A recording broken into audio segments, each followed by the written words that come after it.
안녕하세요. 나와버리죠.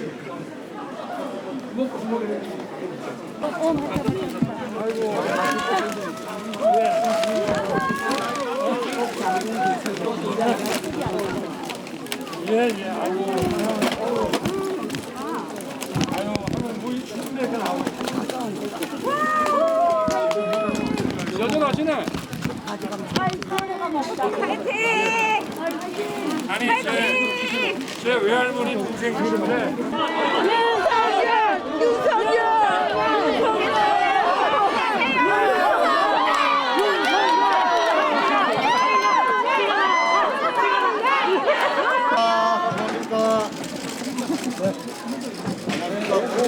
이거는 뭐죠? 되게 그라탕입니다. 치즈를 녹여서 소금으로 넣어주시는 거세요. 튀김을 좀 할까 이거? 되게 그렇게 여섯 종류 있고요. 이거는 되게 모든 코치입니다. 그럼 이거를 몇 개만 주세요. 모든 코치 6개 드릴까요? 3만 원씩.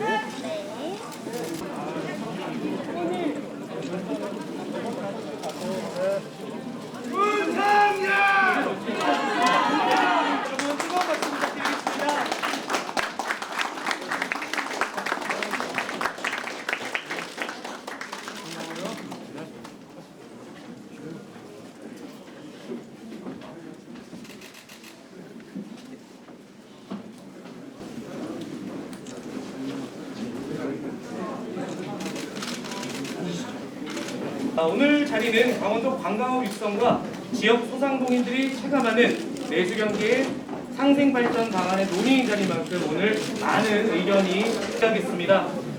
윤석열 대통령 후보 참석해 주셨습니다.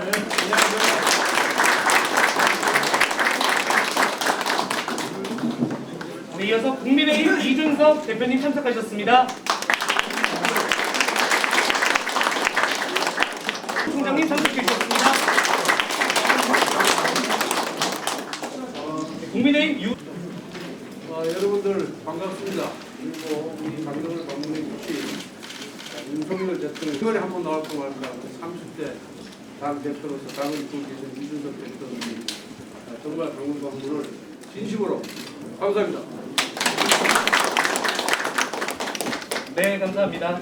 자, 이어서 이준석 당대표님께서 한 말씀. 뿌듯한 많이 느끼는 것이 과거 이제 저희 정부였던 이명박 정부에서 강원도 도민들을 위해 가지고 그 큰맘 먹고 이해타면제 사업으로 추진했던 강릉선 KTX 사업을 보면 하고 이렇게 올 때마다 참 강릉이 많이 변했다는 걸 느끼게 됩니다. 물론 그 과정에서 다 아시겠지만 권성동 의원님도 항상 많은 노력을 통해 가지고 그것의 성사에 큰 역할을 하셨고요. 그 성공을 저희가 빗대어 봤을 때 앞으로 강원도에 해야 할 일이 참 많습니다. 아까 말했지만 강릉선도 있지만은 위로는 이제 속초로 가는 동서고속화철도 같은 것들도 저희는 복선 추진을 하겠다고 저희가 당 차원에서 이야기한 바가 있습니다. 예, 그렇게 했을 때 강원도의 관광산업 같은 것들이 더 많은 수요를 창출하게 되고 지역경제가 활성화될 것이라 믿습니다. 그리고 지금은 이 강릉선 KTX나 고속화철도, 동서고속화철도로 수도권 지역에서의 접근성만 저희가 많이 고려했지만은 더불어서 추진되는 동해 북부선 같은 경우에도 조기에 아주 적절하게 추진되어서 이 영남권의 거대한 수요도 이 강릉권 발전에 도움이 될 수 있도록 하는 것이 중요하다 이렇게 생각합니다. 그래서 그런 차질 없는 추진을 위해 가지고 당 차원에서 노력할 수 있도록 하겠습니다. 감사합니다. 여러분들 반갑습니다. 저는 뭐 강릉에 왜 가고 어릴 때부터 방학만 하면 여기 와서 여름방학을 보내고 또 어떨 때는 겨울방학까지 보내기도 하는 곳이어서 늘 추억이 가득히 있는 데고 언제 와도 강릉에만 오면은 스트레스도 풀리고 기분 전환이 되는 곳입니다. 국민들 모두가 다 그렇지만 저한테는 더더욱이 애정이 많은 곳입니다. 오늘 여기 우리 청년 그 자영업자 소상공인들이 이 강릉 지역에서 또 잘해서 많이 성공하신 분들도 있고 또 어려운 점도 오늘 좀 듣고 또 강릉에서의 성공 사례가 또 전국에서 벤치마킹을 할 수 있는 그런 모델이 또 되기를 바라고 또 어려운 이런 애로점이나 정부가 뭘 해줬으면 좋은지 하는 것을 생생하게 현장에서 일하시는 분들로부터 얘기를 좀 들어보겠습니다. 오늘 기탄 없이 많은 말씀 부탁드리겠습니다. 감사합니다. 후보님께서는 소상공인과 자영업자분들께 실질적인 손해보상을 하겠다고 말씀하셨는데 손소독 그 세정제와 또 발열 측정기는 사실은 영세 그 사업을 하는 분들에게는 즉각적으로 공급이 돼야 되는 건데 그거를 개인적으로 자기 돈으로 구입해서 한다는 것은 좀 문제가 있습니다. 이 코로나라고 하는 방역은 우리 국가사회 그 공익에 부합하는 일들이기 때문에 그 방역을 위한 영업 제한이라든지 이런 것은 법상으로도 이거는 그 공공 제한으로 해서 공용 제한이라고도 하고요. 그래서 거기에 대해서는 원래 법리상으로도 손실보상을 해야 되는 것입니다. 이제 손실의 규모라든가 이런 것에 대한 이제 그 소위 증명의 그 책임을 그 보상을 청구하는 사람한테 이렇게 주다 보면은 자영업자들은 과세 특례자도 많고 이러기 때문에 그 입증할 길이 없습니다. 그래서 국가가 먼저 이 전국의 그 지역별로 그 다음에 업종별로 이렇게 해서 그 점포의 면적당 그 어느 정도의 손실이 합리적으로 계산이 되는지를 좀 지수화를 시켜가지고 그리고 그 공용 제한의 그 형태에 따라 가지고 그 등급화를 또 시켜서 그건 전혀 어렵지 않다고 봅니다. 지금 뭐 기술도 데이터라든가 이런 AI 인공지능 기술이 많이 발달해 있기 때문에 그렇게 해서 저희가 차기 정부를 맡게 되면은 인수위 때부터 준비를 해가지고 즉각적으로 실시를 하고 거기에 들어가는 일단 2차 비용 50조를 손실보상에 한 43조 정도 그리고 한 50조 정도의 대출 지원을 하기 위해서 그 한 5조 원 정도의 그 신용보증기금 수수료를 정부가 좀 부담을 해가지고 자영업자들에게 그 지금 안 그래도 신용도가 추락을 해가지고 굉장히 어려운 상황이기 때문에 그 대출 지원을 하고 그리고 한 수조 원 정도를 가지고 재창업 지원, 교육 이런 데에다가 일단 쓰고요. 우리 당의 선대위 총괄 선대위원장을 맡고 계시는 그 김종인 위원장께서 한 100조 정도를 예상해야 된다고 말씀을 하셨는데 제가 볼 때는 이 코로나가 진정이 안 되고 예를 들어서 변종 바이러스로 더 확대되는 추세라고 하면은 제가 지금 50조라고 하는 거는 지난 8월 기준으로 말씀을 드린 것이고 아마 재정이 더 투입돼야 될 가능성도 있습니다. 그런데 우리가 이런 재정을 도대체 어디서 조달해서 이렇게 쓸 거냐 이런 얘기도 나오지만 만약에 이분들이 정부가 즉각적으로 손을 뻗어서 구제를 하지 않으면 이분들이 전부 복지 그 수급의 대상자가 됩니다. 그러면 또 어차피 재정이 들어가게 되어 있습니다. 그렇기 때문에 이분들이 스스로 일어날 수 있도록 아주 신속하고 충분하게 보상을 해드려야 됩니다. 무슨 말씀 감사합니다. 네, 답변해 주셨습니다. 구축하는 스타트업에 참여를 하고 있거든요. 근데 그 스타트업에 참여하면서 제가 느낀 건 MZ세대들이 점차 전반적인 문화 소비의 주축이 되어가고 있다는 거예요. 그리고 또 MZ세대 유입을 유도하는 상권의 확립이 필요하다는 겁니다. 그래서 정부 주도하에 인프라나 또 다양한 이벤트를 통해서 단순한 관광객이 아니라 지속적인 관계를 가지는 상권이 되었으면 하는데요. 그래서 그렇게 되면 또 상권도 더 확장이 되고 지역 경제도 더 활성화될 것 같습니다. 그래서 뭐 메타버스 이제 특히 버추얼 스튜디오와 같이 메타버스나 AI 시대에 좀 걸맞는 랜드마크 인프라가 필요하다고 생각을 하거든요. 그래서 후보님께서 만약에 대통령이 되신다면 이런 청년들이 이러한 사업에서 소외되지 않고 좀 적극적으로 기획하고 마음껏 펼치고 그러면서 그럴 수 있도록 또 정부에서 펀드나 뭐 인프라 이런 것들을 도와줄 수 있는지 후보님의 생각이 궁금합니다. 일단은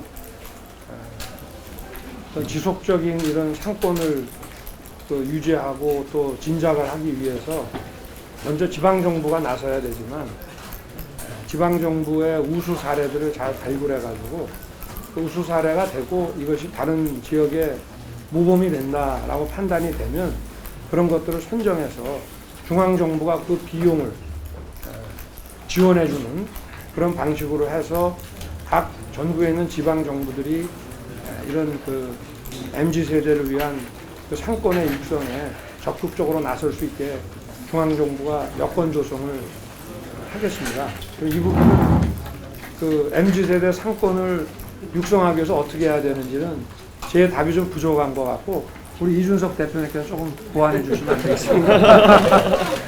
기본적으로 창의력을 기반으로 해가지고 하는 창업에 대해 가지고는 이제 민간에서의 투자 역량이 갈수록 늘어나고 있습니다. 그렇기 때문에 그런 투자자들과 연계할 수 있는 것이 굉장히 중요하다 이렇게 보고요. 특히 그 투자자들이 이제 투자처를 찾을 때 지금 사업을 어디서 진행하고 계시죠? 저는 지금 이제 인천 그 예창패 예비 창업 패키지로 시작을 하고 있거든요. 예.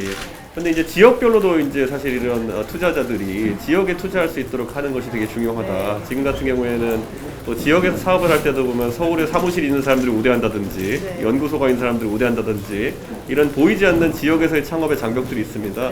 뭐 그런 것들을 최대한 없도록 하는 지역 중심의 어쨌든 투자 그런 어떤 기관이나 이런 것들을 좀 활성화하는 게 중요하다. 저는 이렇게 생각하고요. 기본적으로 창업은 본인의 창의력이 제일 우선이 되는 것인데 그 빛이 항상 바래지 않도록 그 발굴하는 것이 아마 정부의 역할이 아닐까 그런 생각해서 긍정적인 사례들은 계속 포상하고 그걸 표창하고 이렇게 해나갈 수 있도록 그리고 항상 자금줄이 막히지 않게 우리가 창업의 커브에서 보면은 죽음의 골짜기라 하는 곳을 넘을 수 있도록 하는 것이 굉장히 중요하기 때문에 그 부분 딱 아이디어는 있지만 성장기에서 자금난을 겪지 않도록 하는 그런 어떤 곳에 지원을 좀 몰아주도록 하겠습니다. 그래서 강원도 전체의 어떤 수건 사업인 거에 대해서 얘기를 하고 싶은데요. 강원도는 어떤 군사시설이라든지 자연보호구역 때문에 어떤 이기적인 규제와 그리고 또 희생당한 부분이 많다고 생각합니다. 현 정부와 최문순 도정 그리고 또 민주당 후보께서는 그 강원 평화특별자치도라는 거를 지금 공약을 세우고 실천을 하려고 하고 있는데 사실 그 정책과 구상 방안이 사실 좀 이상주의적이고 또 이제 실천이 될지도 좀 의문이 듭니다. 그리고 또 심지어 문재인 대통령의 공약이었지만 5년째 지켜지지 않고 있습니다. 그래서 그 소상공인을 포함한 강원도민 전체가 잘 살기 위해서는 어떤 강원 특별자치도를 지정을 해야 된다고 생각하고 그리고 그걸 통해서 기업 유치라든지 일자리 창출이 필요하다고 생각합니다. 후보님께서는 지난 이제 번영별 강원도에 오셔가지고 토론을 하셨을 때 이미 이제 강원 특별자치도를 지정하시겠다고 공약을 하셨는데요. 이 자리에서 다시 한번 강릉 이제 주민들과 청년들 그리고 또 강원도민들에게 확답을 한번 주시고 혹시 구체적인 계획이 있으시면 말씀 부탁드리겠습니다. 지난번에 뭐 말씀드렸다시피 강원 그 특별경제 그 자치도 그 공약으로 제가 말씀을 드렸고 강원도가 안보나 환경 이런 거를 해서 아주 그 중첩적인 이런 규제들이 많습니다. 어떤 땅은 한 10개 정도의 법에 의해서 규제가 됩니다. 그런데 그렇다면 그 규제에 대한 우리 전체 대한민국을 위해서 강원도가 희생을 해왔으면 거기에 대한 또 상응하는 보상이 있냐 그럼 그건 또 아니다 이 말이에요. 그래서 제가 한 25년 전에 여기 근무할 때만 해도 강원도 인구가 그때 200만이 조금 안 되고 한 180, 90만 정도 됐는데 지금 25년이 지났는데 한 160만? 20만 이상이 빠져나갔지 않습니까? 그래서 일단은 중앙정부가 갖고 있는 이 규제 권한을 대폭 아주 과감하게 강원도로 이전을 해서 강원도의 관점에서 그 규제를 풀고 스스로 개발할 수 있게 해주고, 그리고 이 접경 지역의 그 안보 때문에 좀 희생을 치르고 있는 그 농업인이나 이런 분들에 대해서는 또 다른 차원에서 이를테면 분납을 지금 자유경쟁을 한다고 하는데 일정한 그 분납 그 판로를 보장을 해준다든지 이렇게 이제 할 것이고, 그 이런 평화 그 자치도라고 하는 것은 결국은 우리 국민의 이익을 과연 위한 것이냐에 대해서 지금 뭐 제대로 실현도 안 되고 있습니다만은 현실적인 경제에 관한 또 이 지역의 토지의 이용에 관한 그 규제 권한을 대폭 강원도로 이전을 해서 강원도의 운명을 강원도 스스로 먼저 판단해서 책임질 수 있는 여건을 만들어 놓고 중앙정부의 지원은 이제 거기서 부족한 부분을 챙겨주는 그런 방식으로 생각을 하고 있습니다. 워낙 답변을 잘하셔가지고 유입이 되지 않겠나. 그 규제 때문에 그 사업하는 분들이, 중소기업하는 분들이 그 규제 좀 혁파를 해달라고 할 때 제일 첫 번째 그 규제가 뭐냐면 기업을 설립하는 규제를 좀 풀어달라는 거예요. 그러면 기업을 설립한다는 건 뭐냐면 결국 토지 이용에 관한 겁니다.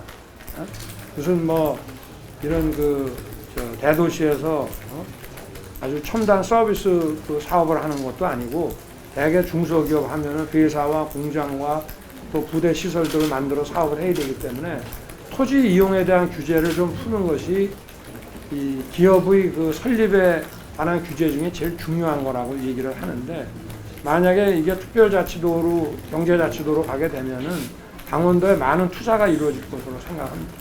기본적으로 저는 이제 거기서 산업이 이제 지역별로 특화되어야 된다 이런 생각 같은 거대 IT 기업 같은 경우에 데이터 센터의 운영 비용 같은 것이 굉장히 많이 듭니다. 그래서 강원도에 지금 네이버가 데이터 센터를 각이라고 크게 운영하고 계신 거 아실 겁니다. 왜냐하면 데이터 센터라는 것은 회선 비용과 그다음에 전기 이용 비용인데 연중 온도가 낮은 곳이 그런 거 설치하기 좋다는 그런 특수한 조건 때문에 그래서 보통 회선 비용이 좀 낮은 그런 부산 쪽이나 아니면은 이런 강원도 쪽을 보는 곳들이 많은 것 같습니다. 그래서 이런 첨단 산업도 비교 우위를 가지고 유치할 수 있는 것들이 있으니까 강원도에서 관심을 좀 가지고 이렇게 했으면 좋겠고, 지방자치에 있어가지고 미국도 여러 주가 있습니다. 근데 주에는 광범위한 자치권이 허용되어 있기 때문에 심지어 이제 일부 주 같은 경우에는 우리나라는 부가세가 있어서 국세지만은 미국은 주별로 소비세가 있습니다. 소비세를 낮춰가지고 유통이라는 걸 발전시키기도 합니다. 그렇기 때문에 만약에 아까 언급되었던 경제특별자치도로 이렇게 간다면은 아까 후보님 말씀하신 것처럼 기업을 유치할 수 있는 인센티브를 굉장히 적극적으로 부여해야 되고, 그건 상당 부분 그 제주특별자치도에 그랬던 것처럼 그런 경제특별자치도에도 상당한 세금이나 아니면 여러 가지 규제에 대한 권한을 이양하는 것으로 해야 된다 이렇게 생각합니다. 네, 뭐 많은 답변들을 해주셨습니다. 제가 그 청년 공약으로 발표한 것 중에 앞으로도 계속 나와야 되겠습니다만은 그 학교라든지 이런 공공시설 중에 유유시설들을 활용을 해가지고 거기에 이제 청년 그 멘토링 센터를 좀 만들고 거기에 또 청년들이 모여서 스스로 각자의 또 어려움을 논의하고 또 전문가들이 청년들의 그 창업을 비롯한 여러 가지 그 고충에 대해서 상담을 해주는 그런 이 청년 센터를 지금 이제 전국적으로 구축을 하려고 하는데요. 그런 것도 이제 필요하겠습니다만은 이제 그 청년들의 이 어떤 고충, 뭐 취업이라든가 창업이라든가 이런 거를 이제 도와줄 수 있는 그런 전국적인 플랫폼을 좀 생각을 하고 있습니다. 그래서 정부가 가지고 있는 많은 정보를 먼저 올려놓고 거기에 그 플랫폼에 많은 사람들이 들어오면 굳이 강릉이라는 이 지역에 한정해서가 아니라 전국적으로 정보를 서로 공유해 가면서 문제를 풀어갈 수 있지 않겠나 하는 생각이 들고요. 그리고 이 아까도 우리 이제 이 대표님께서 그 죽음의 계곡 데스밸리라고 하잖아요. 그래서 청년 창업에 대한 이 금융 지원은 아주 정교하게 이루어져야 됩니다. 무턱대고 지원한다고 되는 것도 아니고, 그래서 원래는 그 어느 정도의 적은 금액은 기획서만 괜찮으면 먼저 지원을 해주고, 그 다음에 진행되는 사업의 진행 정도를 봐가면서 이 정교하게 대출을 해주는 이런 그 청년 창업 뱅크 같은 것이 필요합니다. 그 부분은 저희가 지금 선거 단계에서 공약으로 발표하기에는 그건 좀 어렵습니다. 왜냐하면 그렇게 되면 부실 공약이 될 수가 있기 때문에. 그러나 제가 정부를 맡게 된다면은 바로 그 부분을 이 청년의 그 창업을 지원하는 어떤 특별한 금융 시스템을 만들어서 하여튼 청년들을 갖다가 그런 일에 많이 또 참여를 하게 하고 이렇게 해서 그런 청년들은 이 뭐랄까 경험이라든가 자본이라든가 이런 것들이 또 다른 성인들의 스타트업보다 많이 약하기 때문에 각별하게 지원해 줄 수 있는 그런 시스템을 청년들의 참여하에 운영할 수 있게 아주 신속하게 좀 출발을 시키겠습니다. 예. 강릉에 내려오셔서 별로 어려운 점 없으셨어요? 처음에 정착하기에 뭐 정보력도 없었고 어느 동네가 어느 동네인지 파악하기가 초반에는 좀 어려웠고 아직 또 한 달 살기 아니면 1년 살기 이런 것들이 열풍이 불면서 그래서 정착해서 일을 하면서 지역에서 정착해 보려는 시도들이 있었는데 그때도 제가 가서 만나보면은 비슷한 답변이었던 게 제주도의 풍경이나 아니면 이런 것이 아름답고 또 그리고 여유로운 삶을 한번 가져보기 위해서 수도권에 데려왔는데 지역에 아주 밀착된 정보원이나 이런 것도 없고 해서 고생했다는 분이 많았기 때문에 아마 그런 거는 강원도 차원에서도 아니면 또 강릉시 차원에서도 서울에서 내려오거나 해가지고 강릉에 정착하고 싶은 분들에게 뭐 멘토를 엮어준다든지 지역의 사업가들과 그런 식으로 해서 아주 좋은 정보들을 제공하는 게 저는 첫 번째 단계일 것이다. 저는 뭐 그런 생각이 드네요. 예. 저희 지금 지방정부가 자기 지역의 청년들의 역외 유출을 막기 위해서 지금 애를 쓰는데 타 지역에서 이게 유입이 되어 온 사람을 잘 케어를 해줘야 네. 자꾸 유입이 되어 올 거기 때문에 그거는 일단 1차적으로 지방정부가 좀 그 심혈을 기울여야 되고 중앙정부에서는 지방정부가 그 일에 관심을 갖고 지원할 수 있도록 또 인센티브를 주고 여건 조성을 해야 되겠죠. 내년에 그거 잘할 것 같은 도지사 뽑으시면 됩니다. 감사합니다. 진짜 청년 나오면 걸린다고.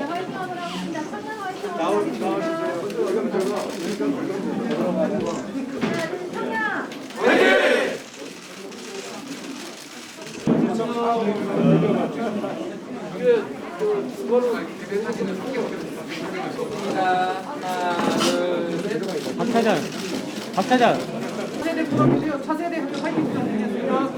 차세대 화이팅! 윤석열 화이팅!